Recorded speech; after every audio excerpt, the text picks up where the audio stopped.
Hello, everybody. Afro X here. Um, if you are watching this, you most likely have been following my series this week. This week, I am doing episodic reviews of One Piece live action season 2, and today we're going to be talking about episode 5, which is called Wax On, Wax Off. First of all, I want to say a huge thank you to the reception for this series because it's really blown up. I mean, first one didn't get that many views. That's okay. Expected that. But my review of episodes 2, 3, and 4 all got over 50 views. Episodes 2 and 3 are currently sitting at 100, and episode 4 is sitting at 60. So thank you. Thank you so much for your engagement with this series. So happy, and thank you to all of you. You don't even know how much I appreciate it.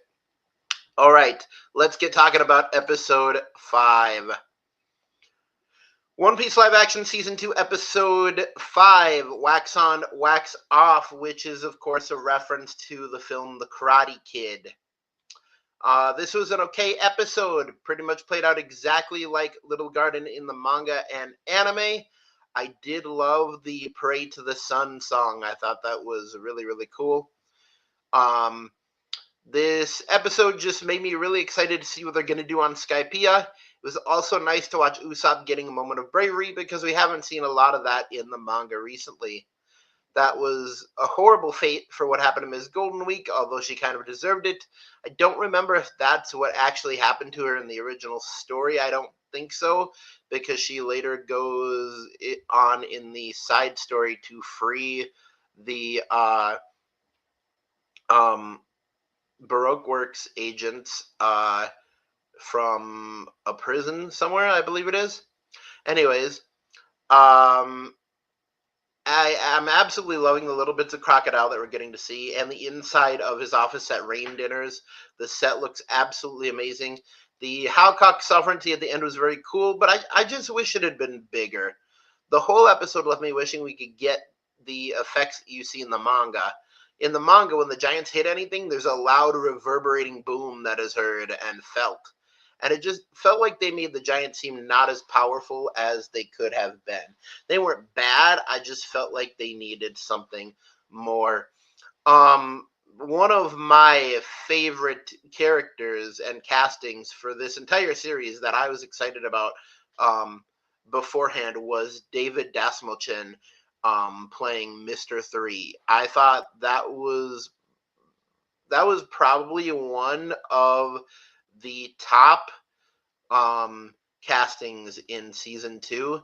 Not the top casting, um, but still very, very good. Actually, tomorrow I'm going to be talking about who is my favorite casted character. But yeah, Mr. 3, absolutely amazing. David Dastmalchian does a great job trying to make him artistically creepy like he should be. And I'm really excited. I don't know if they'll ever get to Impel Down, but getting to see Buggy and Mr. 3 in these episodes really helps me to imagine what Impel Down could be like if we got it.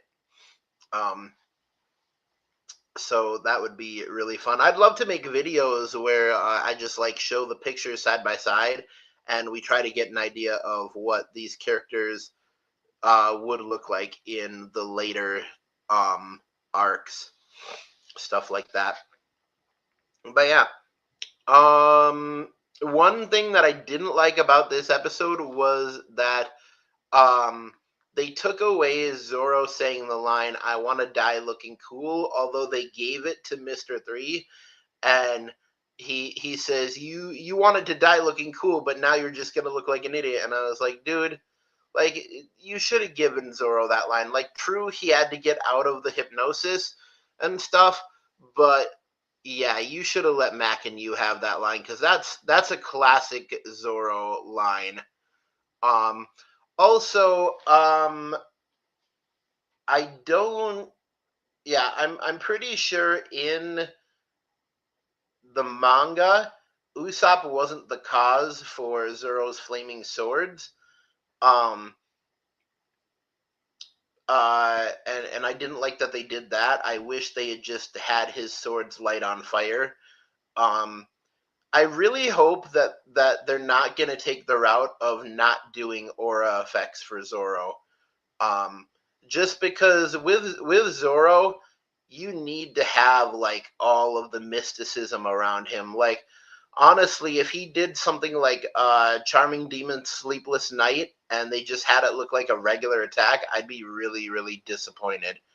Um, just like if they ever got to Enies lobby and he was doing Ashura and they didn't give him like 2 more heads and 6 more swords, I would be very, very disappointed of them not doing a true to the manga Ashura form.